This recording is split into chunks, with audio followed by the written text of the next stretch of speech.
네,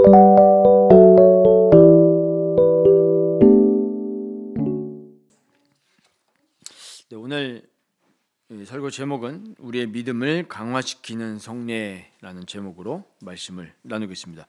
오늘 이제 벨직 신앙고백서 이제 33조입니다.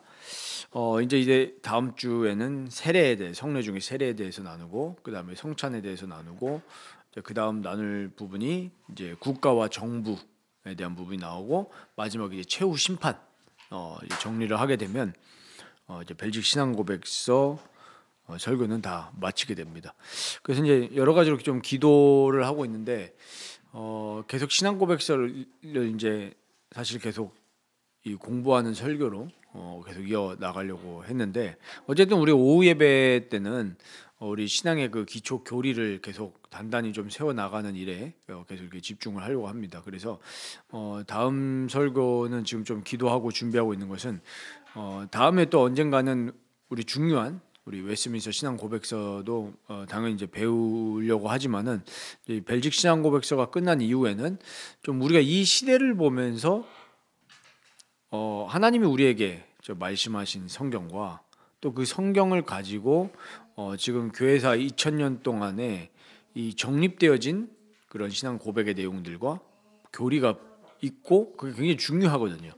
지금 사실은 우리가 이 시대의 교회 문제점은 이 교리가 너무 허약하기 때문에 저희가 뭐 교제하면서 뭐 웃으면서 얘기했던 그런 내용들, 교회 안에 사람이 고안해낸 그런 프로그램들, 그런 것들 다 들어오는 게 사실 그 교리가 너무 빈약하니까 그런 어이없는 일들이 벌어지는 겁니다. 그리고 우리가 세례에 대해서 배우다 보면은 첫 번째로 느끼는 것이 세례를 너무 막 주는구나, 이런 걸 우리가 느끼죠. 제대로 된 신앙 고백이 없는데도 그냥 교회에 그냥 새가족 수료했으니까 그냥 세례 주고 이런 경우가 너무 많습니다. 그리고 제일 저는 안타깝게 생각하는 게 보통 중학교 3학년 때 입교를 하는데, 입교를 할 때에도 애들은 지금 신앙이 실제로 없는데 입교를 준단 말이에요. 이게 그러니까 굉장히 좀 안타까운 거죠. 그러니까 그런 부분들을 저희가 보면서 이 시대를 바라보고 이 시대의 교회를 바라볼 때 우리가 어떠한 기준으로 바라봐야 되는지를 좀 설교해야겠다.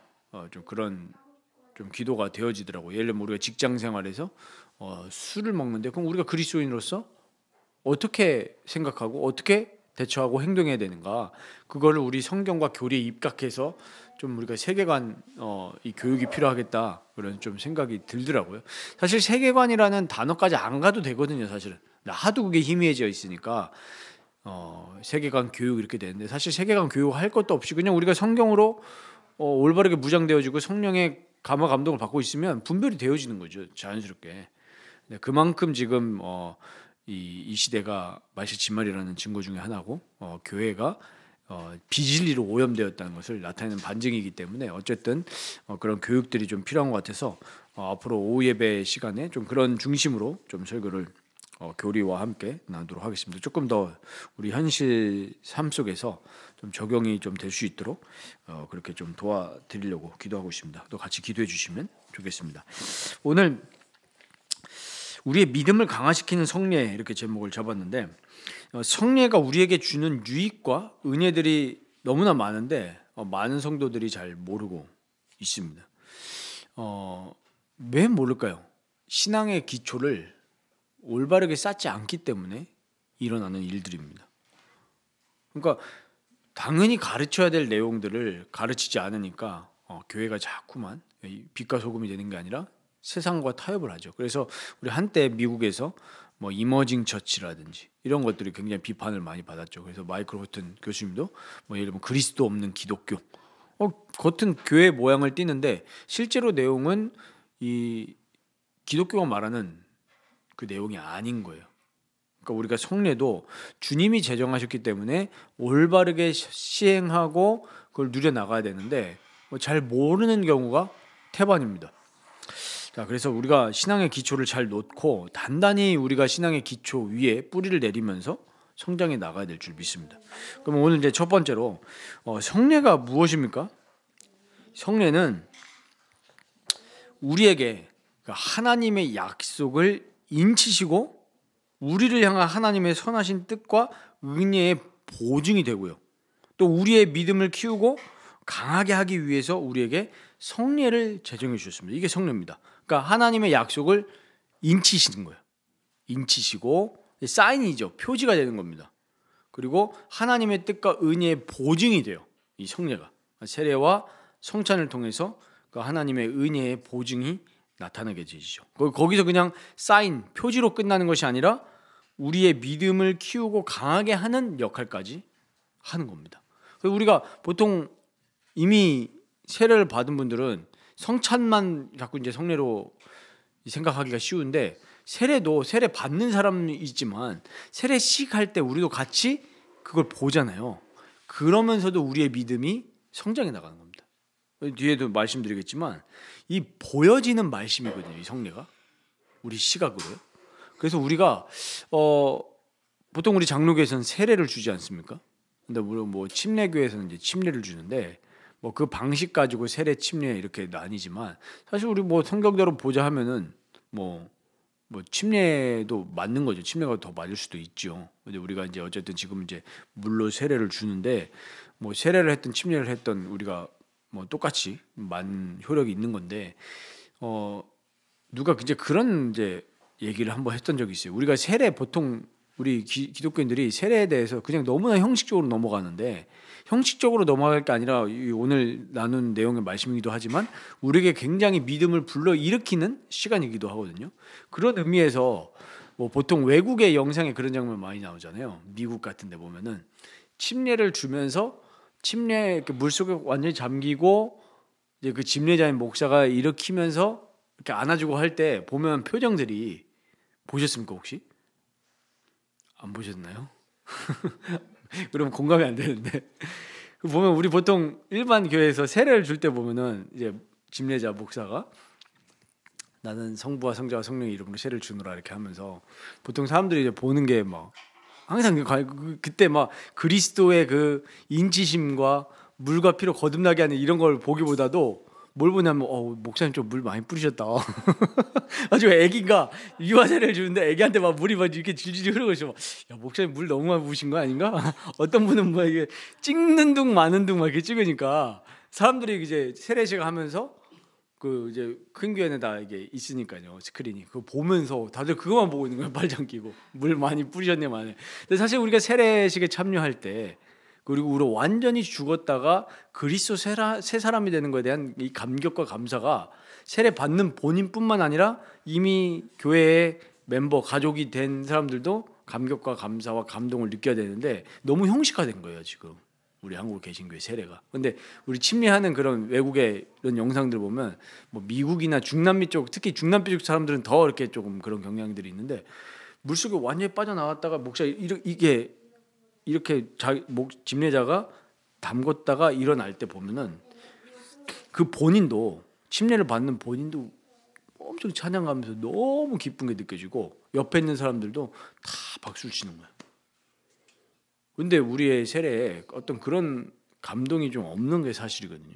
왜 그러냐라고 했을 때, 이 세례의 의미를 진짜로 올바르게 설명해주고 그걸 가지고 교육했다고 하면은 정상적으로 감격과 감사와 그런 반응이 일어나야 되는데, 사실 그런 반응이 안 일어난다는 것은 좀 생각을 해봐야 될 문제죠.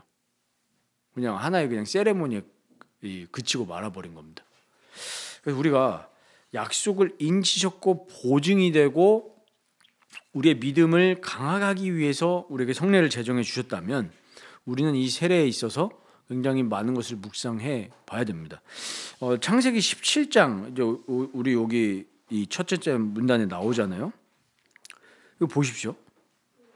은혜로우신 하나님이 우리의 연약함과 결함을 아시기 때문에 하나님의 언약, 약속을 인치시고 구원하시겠다는 약속이죠. 그리고 우리의 하나님이 되시겠다는 약속을 우리에게 도장을 찍으신 것이고, 우리를 향하신 하나님의 선하신 뜻과 은혜의 보증으로 우리에게 성례를 주신 겁니다.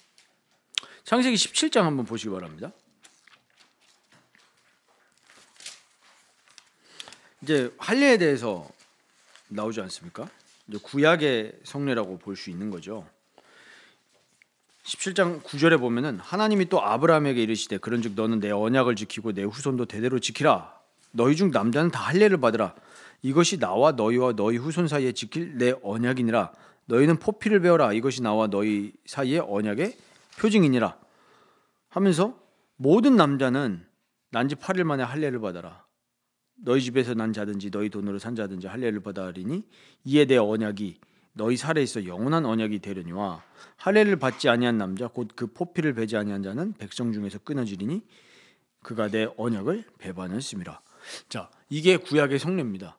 자기 몸에 그 생식기에 그 포피를 잘라가지고 그걸 보면서 뭘 계속 보는 거예요? 하나님의 언약을 상기하는 거에 역할이 있는 겁니다. 이게 구약에 나타난 언약의 표징입니다. 육체에 새겼죠. 보는 말씀입니다. 그럼 우리가 신약에 와서 이제 그리스도께서 오신 이후로는 육체가 아니라 어디에다가 새깁니까? 마음에 새기죠. 우리 히브리서에서 말씀하고 있는 예레미야서를 인용하면서 옛 언약과 새 언약을 비교하면서 어떻게 말합니까? 옛 언약은 돌판에 새겼지만 이제 새 언약은 어디에 새깁니까? 우리 마음에 새기는 겁니다. 구약에는 그 남자들이 난 지 8일 만에 자기 상식기에 포피를 베음으로써 거기다 언약의 표징을 새겼다면 이제 신약에서 그리스도께서 십자가에서 죽으시고 부활하신 이후로는 우리 마음에다가 이제 표시하는 겁니다. 그래서 그 그리스도 예수의 죽으심과 부활을 세례와 성찬을 통해서 눈에 보이는 언약의 표지로 우리에게 보여주신 겁니다. 그때 그러면서 이 성례를 진행할 때 어디에 새겨야 되는 거예요? 우리 마음에다가 그 언약의 표징을 새겨야 되는 겁니다. 그럼 우리가 이제 두 번째로 봐야 될 것이 성례의 기능과 유익인데 아까 말씀드렸던 것처럼 이 성례는 눈에 보이는 말씀입니다. 그리고 우리 두 번째 문단에 이렇게 표현하죠. 하나님은 복음의 말씀에 성례를 결합시키셨다. 이게 무슨 얘기입니까? 쉽게 말하면 말씀, 이 설교 없는 성례는 있을 수 없다는 얘기입니다. 그래서 항상 세례가 거행이 되어지고 성찬이 진행이 되어질 때 항상 뭐가 있어야 되냐면 그 집례자, 목사의 설교가 있어야 됩니다. 왜냐하면 말씀과 성례는 동떨어져서 설명할 수 없기 때문에 그래요. 하나님의 은혜의 방편이 뭐냐면은 뭡니까? 성례와 말씀이에요. 그걸 통해서 우리에게 믿음을 불러일으키시고 또 우리를 그리스도께로 붙들리게 하시고 그리스도와 연합하게 하시는 은혜의 수단, 방편, 인스트루먼트라고 했죠. 도구가 바로 성례와 말씀과 성례라는 거예요. 그리고 여기에다 또 뭐 하나 추가하자면은 뭐 기도까지도 우리가 표현할 수 있겠지만 어쨌든 말씀과 성례 이게 제일 중요합니다. 그래서 성례와 말씀은 동떨어져서 가지 않습니다. 근데 우리 카톨릭 보면은 말씀과 성례가 결합이 된 것 같지만 결합이 안 됐죠. 뭘로만 남았습니까? 의식으로만 남았습니다. 의식. 그래서 우리에게 제일 중요한 거는 우리 아까 뭐 오전 설교를 통해서도 은혜를 받으셨겠지만 우리 마음에 하나님의 말씀이 새겨지는 거예요. 그러니까 이 성례를 통해서 그 그리스도의 죽음과 부활이 우리 마음속에 말씀으로 새겨지는 겁니다. 그러니까 성례라는 의식만 하면은 그냥 세레모니가 되지만 그 성례가 진행될 때 항상 앞에 뭐가 있습니까? 말씀이 있는 거예요. 그래서 그 말씀을 통해서 그 성례를 통해서 우리가 그리스도의 죽음과 부활에 연합하는 그 믿음을 불러일으키는 일에 하나님은 이 성례와 말씀을 방편으로 사용하신다는 거예요. 그러니까 우리 천주교의 그 성례를 보면은 실제로 그 성례 자체가 그리스도는 아닙니다. 성례 자체는요. 근데 성례를 통해서 그리스도를 바라보게 하고 상징이잖아요. 그리스도를 바라보게 하고 영적으로 성령으로 그리스도와 연합을 시키는데 이 로마 카톨릭을 보면은 성찬을 어떻게 자꾸 설명을 합니까? 그 빵 자체가 그리스도의 몸이라고 이렇게 설명을 하는 모습을 볼 수가 있습니다. 화채술이라고 그러죠. 말 그대로 그 그리스도의 몸이 내 지금 식도를 타고 들어가는 거예요. 그게 아니죠. 우리는 성례와 말씀에 그 그리스도의 말씀을 들으면서 그 성례를 통해서 우리가 그를 눈으로 시각화해서 보는 겁니다. 그러니까 하나님 방법이죠. 하나님 우리 믿음을 이 온 감각과 이 시각을 통해서도 불러일으키는데 가장 중요한 것은 말씀이다. 말씀. 의미를 정확히 알고 성례에 참여할 때 우리 믿음이 굉장히 강화되는 것을 우리는 느끼게 되는 거죠.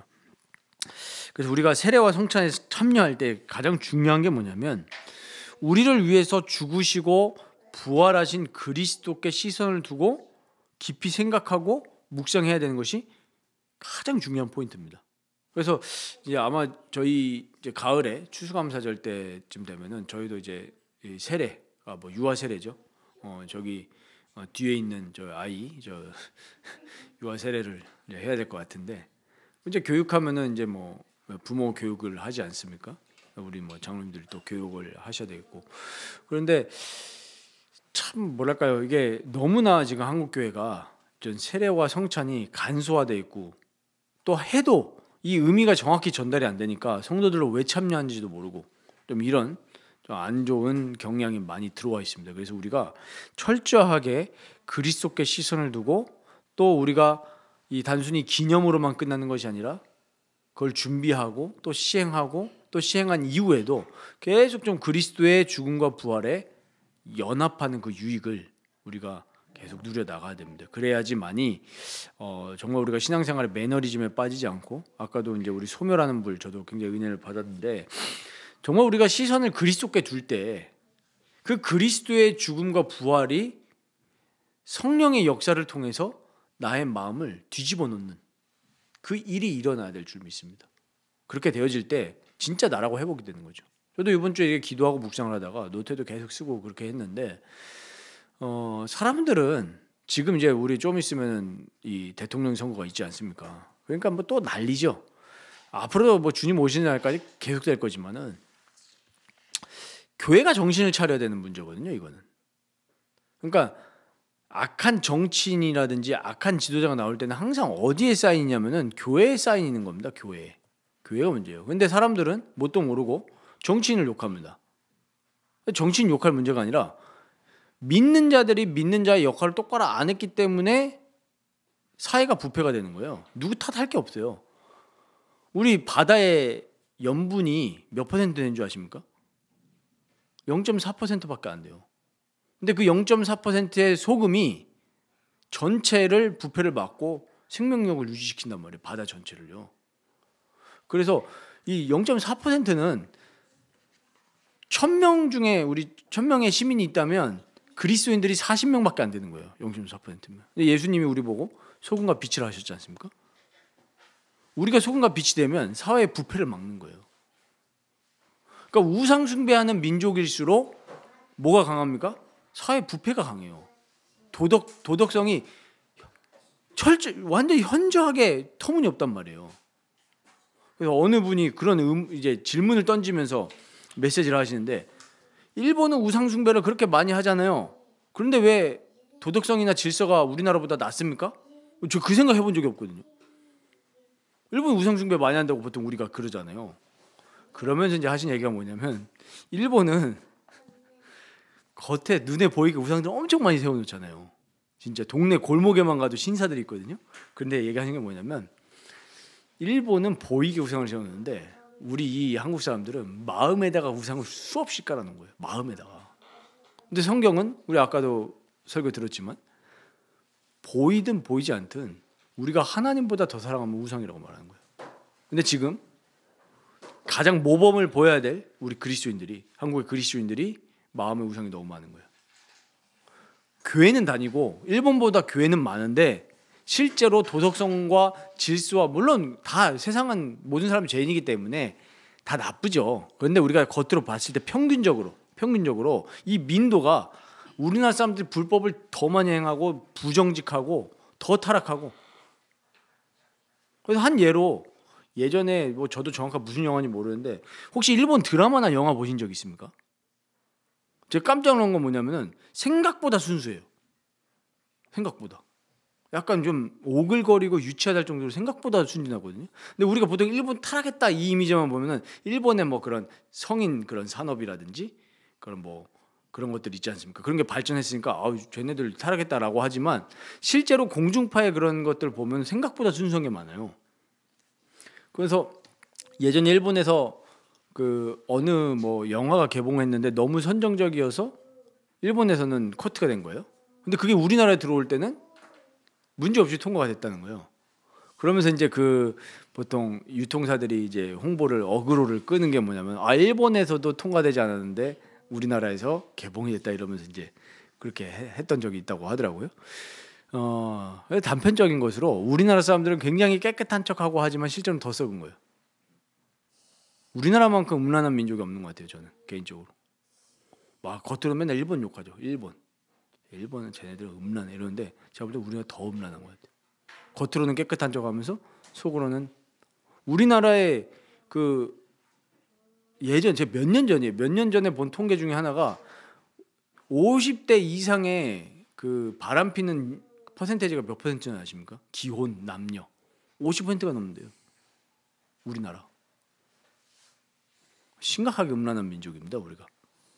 이 교인들 중에 없겠습니까? 되게 부끄러운 얘기지만 옛날에 저도 부격제 때 많이 들었던 얘기가 교회에서 불륜의 온상, 보통 우리 불륜의 온상이라고 하면 저기 뭐 등산 산악회라든지 뭐 그런 것들 얘기하잖아요.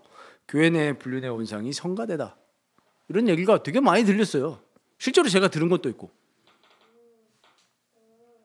그러니까 이렇게 그리스도인들이 뭐 진짜 구원받았는지는 모르겠지만 그리스도인들이 음란하고 타락하고 우상숭배를 많이 하니까 한국이 썩는 거예요. 그런데 이 상황에서도 철없는 그리스도인들은 어느 정당이 답이다 이러고 있어요.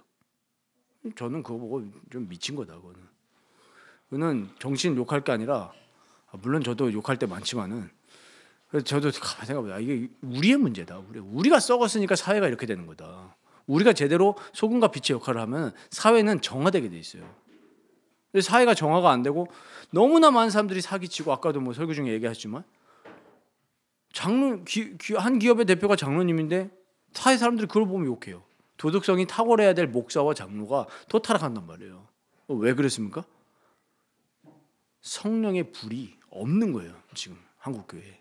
제가 이걸 기도하는 게 그래서 우리가 성령에 올바르게 시행하는 것도 너무 중요하고 말씀이 온전히 회복되어지고 성령님이 교회에 임할 때 우리의 모든 죄와 행악들이 불살라져 없어지는 겁니다. 그때 기독교인들이 이 성령의 불로 변화되어질 때 그 변화된 마음과 행동을 가지고 나가면 달라지게 돼 있는 거예요. 왜 그거 있지 않습니까? 깨진 유리창을 복구를 안 하고 길거리에 그냥 놔뒀더니 사람들이 범죄를 하더라. 맞습니다. 우리가 다 똑같이 죄를 행하고 비도덕적으로 행하면 다 오염이 돼요. 나도 그래도 되나 보다. 오히려 사기 안 치고 떳떳하게 하는 게 막 야, 쟤 호구다 이런 소리 듣는 거예요. 뭐 일하는 일터의 현장에서는 꼼수 부리면서 일하는 게 더 미덕이 되고 일 대충 하고. 우리나라 그 증거로 부실공사 얼마나 많습니까? 왜요? 일꾼들이 보는 데서는 일하고 안 보는 데서 일 안 하니까. 왜 우리 흔히 그런 말 있지 않습니까? 월급 뭐죠? 루팡.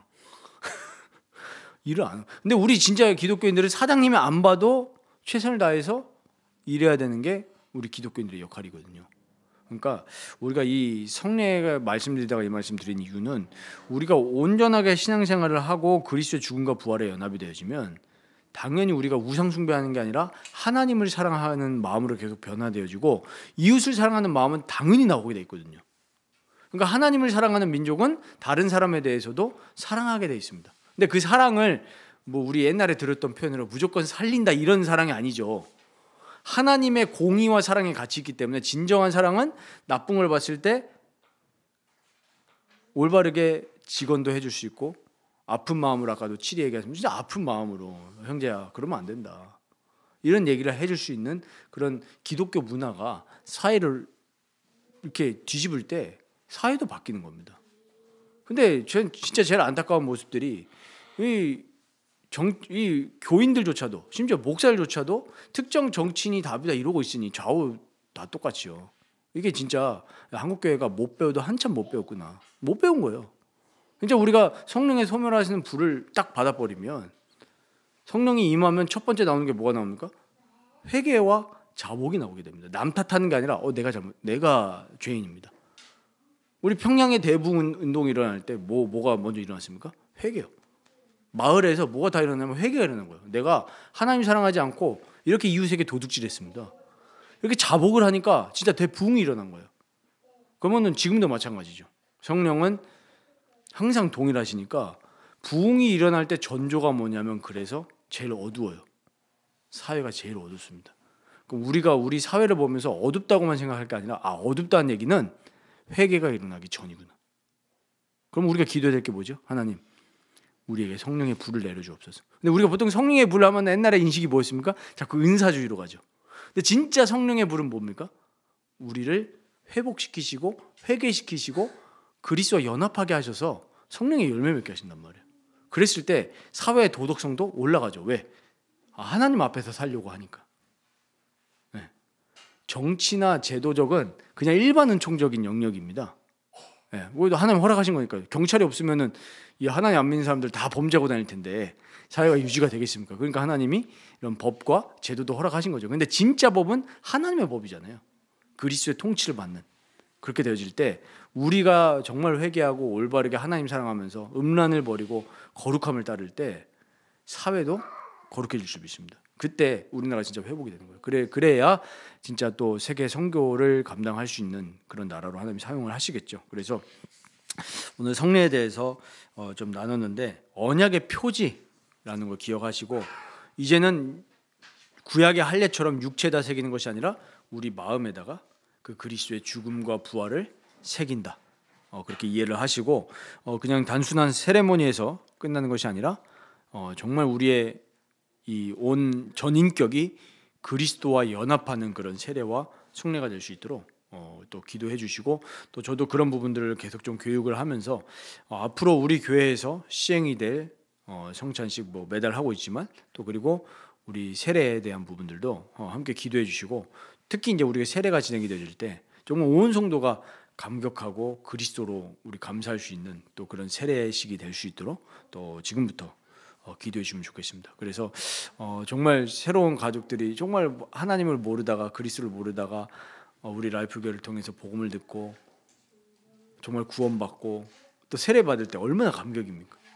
또 그런 정말 성령의 역사가 우리 교회에 일어날 수 있도록 우리 또 함께 기도해 주시고 또 늘 이 그리스도와 연합하는 복을 누리시기를 주님의 이름으로 축원드립니다.